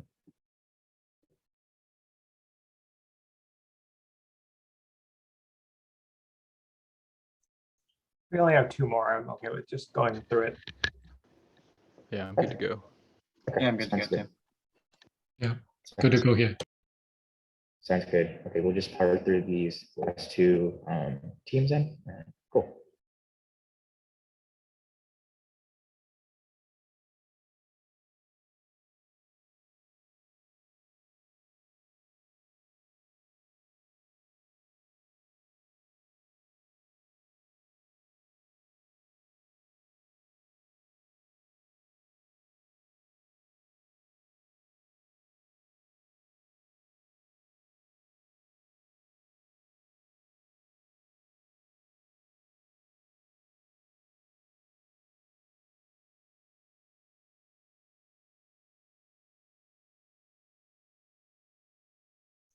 Just waiting for a few more judges to wrap up scoring. Team 23, you can share your screen so that you're ready to go. For sure, will do.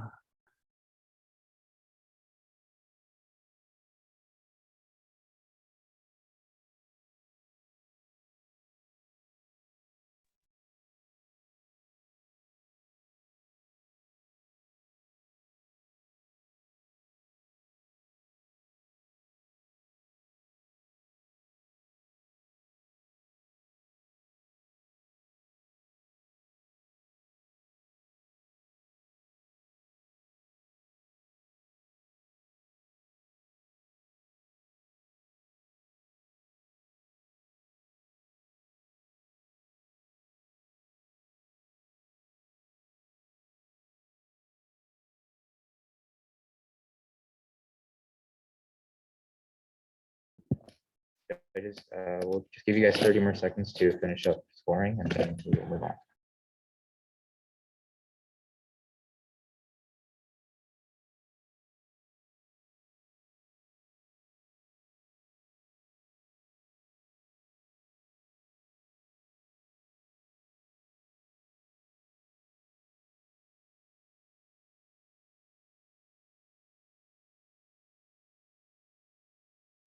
Okay, team 23, are you ready?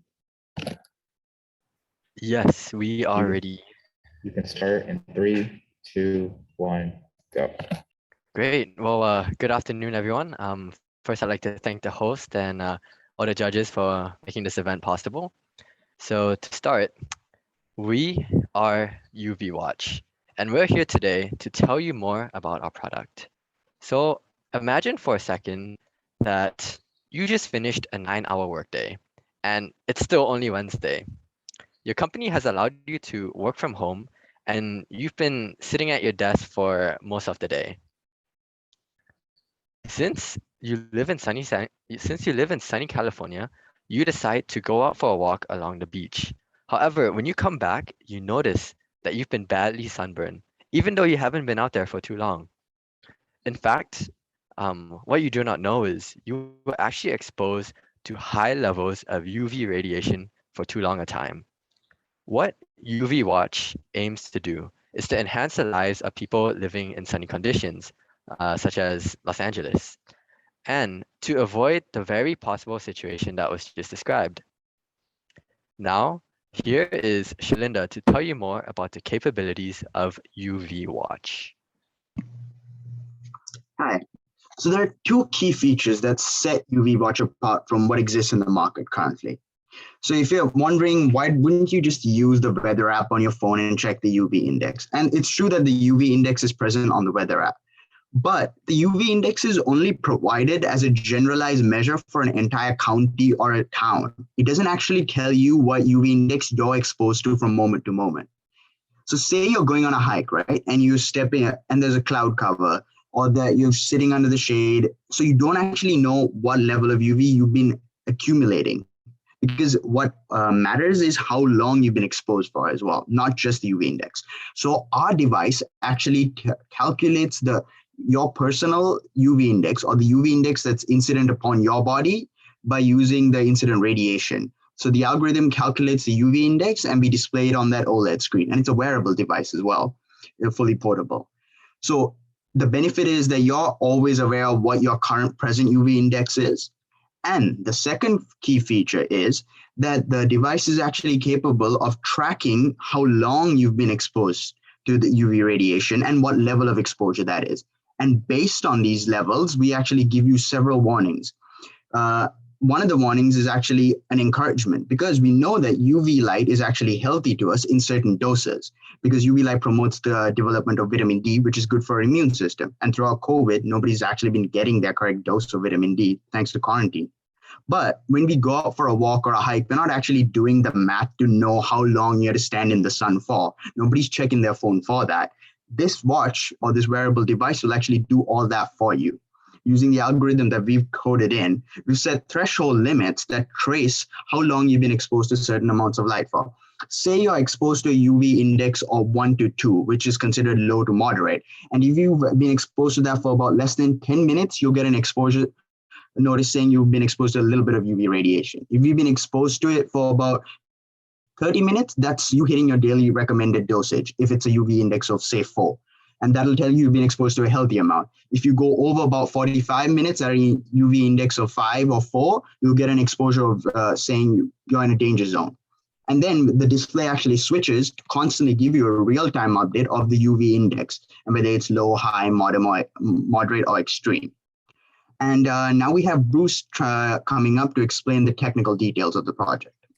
All right, so one of the key components of our UV watch is, of course, the UV sensor, which is going to output the raw UV intensity in milliwatts per centimeter squared. And our job was to come up with an algorithm that maps the UV intensity, the raw UV intensity, to the UV index, which is ranged from 1 to 11. And it's also the standard scale used by all agencies across the world.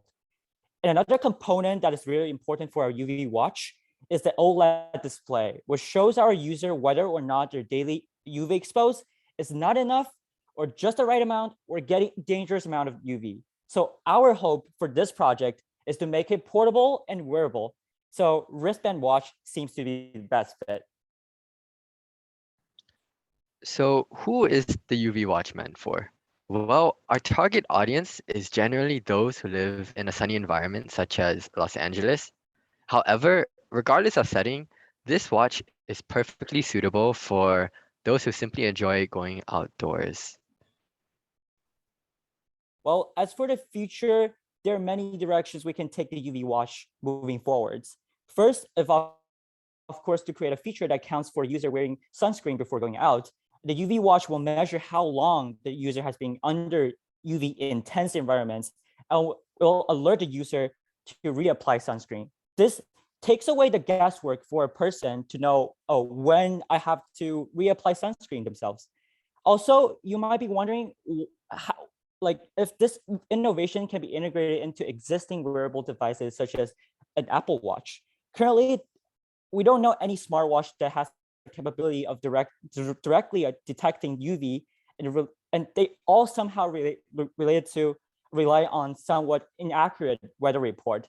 The sensors and the algorithms are the most important stuff we have, and they can be integrated into a smartwatch or a wearable patch that we can put on our clothes or just attach to our hat, and then we can use the Bluetooth communication to interact with the smartphone and our smartwatch. To wrap up, the end goal of this project is to measure UV exposure for individuals and to remind them to take precautionary measures when they decide to leave their office and go out for fun.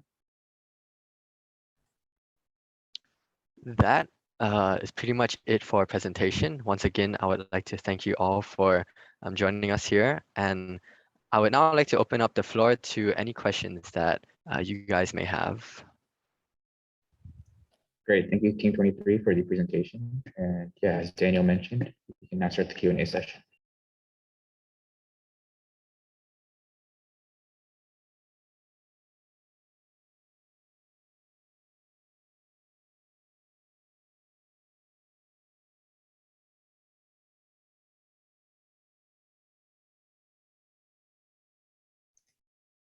Are there any questions from the judges?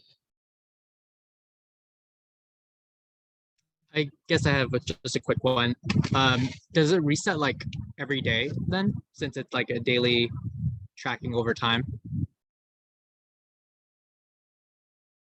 Yes. So there's actually a feature that measures how long you've been basically in the shade or like how long you've been indoors. So essentially, if you've been indoors for more than 60 minutes, then everything will reset. So it's basically like you start over again. You have to like go back outdoors to get your daily dose of vitamin D. But yeah, that's pretty much the feature that we've implemented for that. Thank you.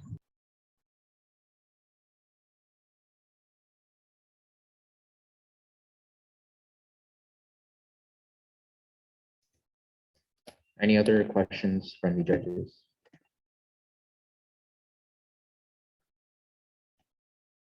All right, if not, I think we can close the Q&A session. Once again, thank you, Team 23, for your presentation, and thank you to the judges for the Q&A.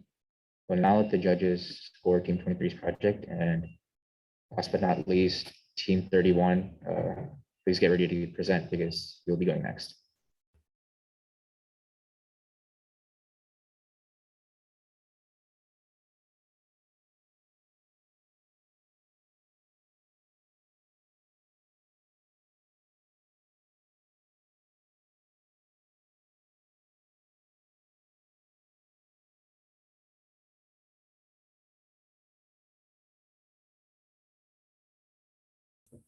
Okay, are we good to go?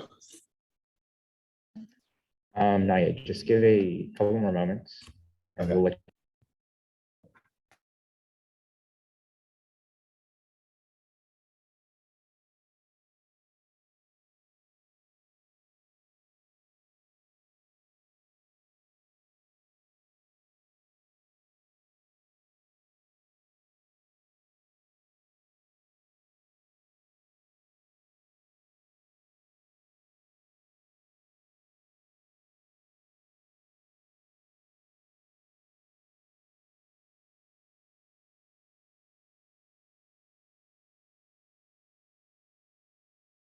All right, Team 31, are you guys ready?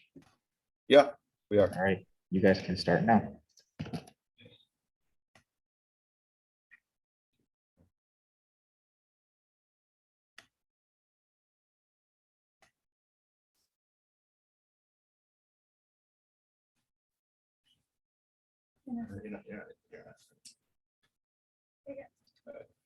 Hi, we're Hydrate Mate. I'm Josh.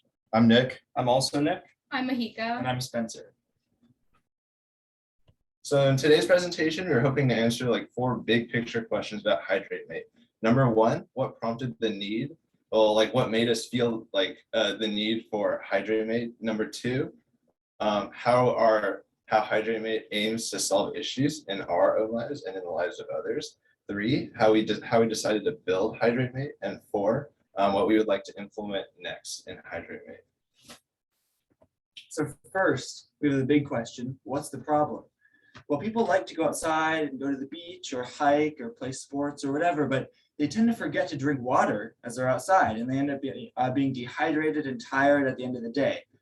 So there's some solutions to this. There's some apps where you manually enter how much water you drink throughout the day and tries to help keep track of your progress at the day. But is that really going to help solve the problem when you're forgetting to drink water in the first place? Are you really going to remember to manually enter these numbers? Probably not. So we have a solution where we completely automate the system, and the system keeps track of all of your data for you. So you don't even have to remember to keep track of anything, and the system will just monitor your hydration for you.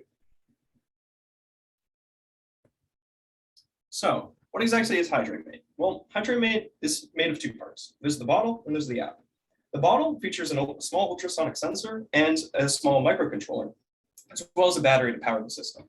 That's it. It's just those 3 parts. So these parts go in the lid, which is Hydrate Mate itself. It's the lid that goes on any bottle that's compatible. Now the app is the actual user interface. This is where the client can view data about their daily water intake, such as the water volume currently in the bottle, how many bottles of water they've consumed that day, and the height and area of the bottle. So moving on. So as I said, there's only the 2 parts. There's the microcontroller and there's the ultrasonic sensor. That's it. It's very cheap, very easy to make, but we can get a whole lot of data out of just these small, cheap parts. So here's a few photos of Hydrate Mate. On the left, you can see the bottle and the lid more clearly. So what I was saying earlier is the lid that contains everything that is Hydrate Mate. So if you have a different bottle that has the same threading as the model of Hydrate Mate that you want, you simply can screw it onto the bottle you already own. So you don't need to buy a whole new bottle that you don't need. Most people already have some sort of water bottle. The center is a breadboard of the microcontroller connected to the ultrasonic sensor. And in the bottom right, you can see the ultrasonic sensor attached to the bottom of the lid that is Hydrate Mate. So here's a demo of Hydrate Mate. So how it works is first you have to calibrate it, of course. Different bottles have different areas and different heights, so you have to know what the dimensions for your specific bottle are. So how do you do this? It's very easy.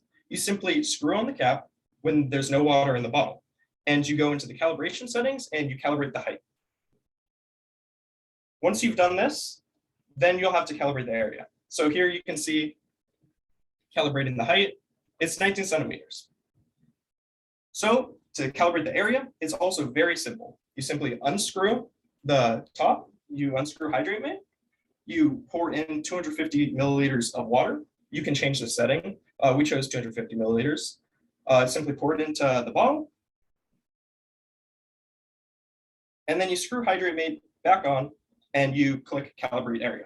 So what we want to point out is that this calibration, you only have to do it once. Even though it's so simple, you only have to do it the one time for a given bottle, and you have the bottle's height and the bottle's area both stored in the microcontroller. So you don't have to do this process every time you say go on a hike, it's simply in the system. Once you've done this, now you can measure the water volume. As you can see there, 247 milliliters is what's measuring, as well as the bottles consumed and the time since your last drinking of the bottle.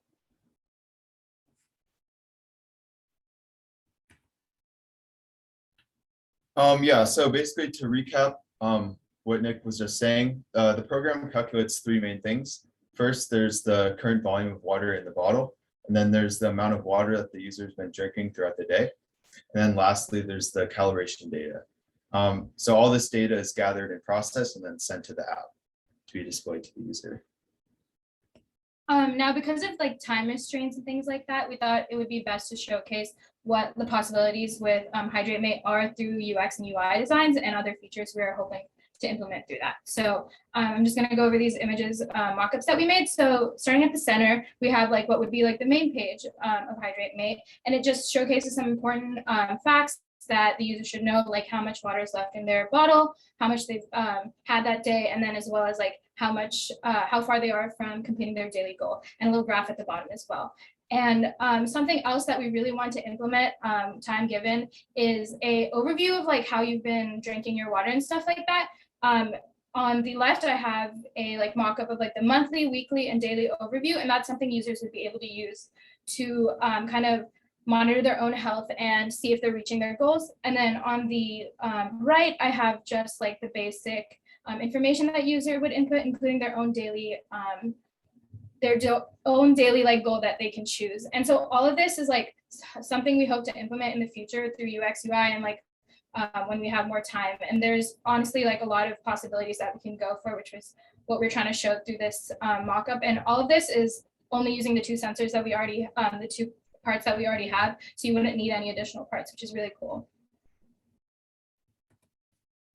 Yeah, so Hydrate Mate has a lot of good things going for it, although we do have some improvements. So the first of which is we would want to reduce the bulkiness of the product.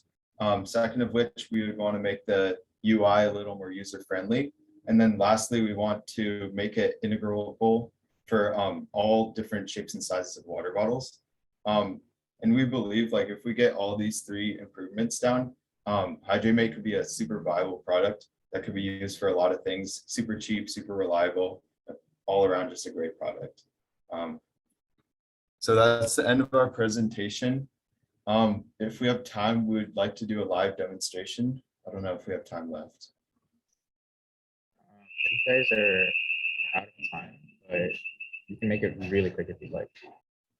We can just do the live demo during the Q&A. Yeah, while like Yeah. questions are being asked. Sounds good. Okay. So yeah, we'd like to open it to questions if you guys have any. Sure. I have one question. Is my camera on? No, sorry. So my water bottle comes with this manual technology on the side of it that tells me how much water is left in my bottle. So at the end of the day, if I finish the bottle, I know exactly how much I've finished. How does your product improve on this design? Well, first of all, is there a companion app for that bottle app, or does it just tell you just the one time how much you drink that day? If I finish it, I get 40 ounces. And if I don't finish it, I know how much I can see how much I went through in a day. Okay, so that's the second part of Hydrate Mate. It's the whole application. So with that, you can track over time how much water you've been drinking in the past days, and you can see very clear visual graphics. That was the whole UX design that we were showing off towards the end. And so that whole experience expands on simply tracking, oh, how much did I drink in one day?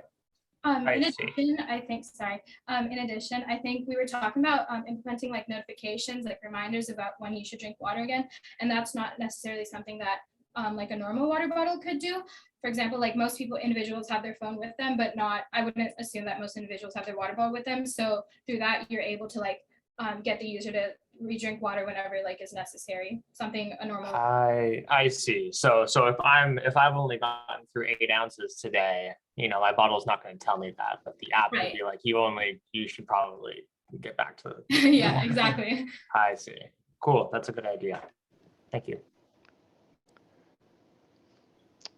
Will the ultrasonic sensor still work if it gets wet? Like say you inverted the water bottle and there's a bunch of water on the sensor, will it still give you a valid reading?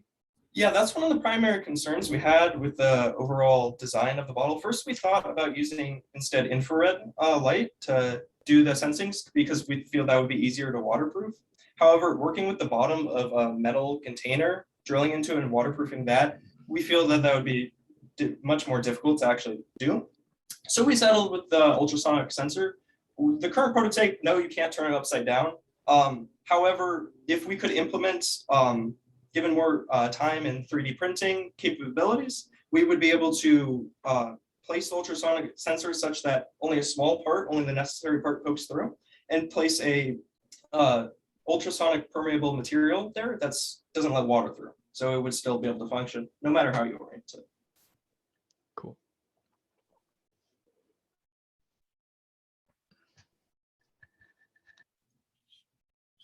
So the code. So we'll just do a live demo if there are no questions, but feel free to keep asking if you guys have any. Yeah, so as you can see, there's currently 208 milliliters being seen in the bottle. So Nick is going to unscrew the cap now, and you'll see that drop down to, we have it as -1 right now to show that the cap is off and that they're not valid readings. So we shouldn't be recording that.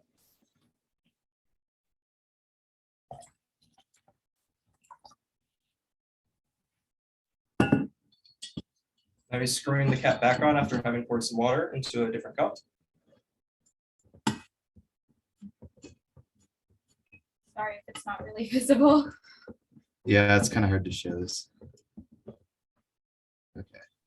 You're making all the judges thirsty. I saw Ted drink some. So.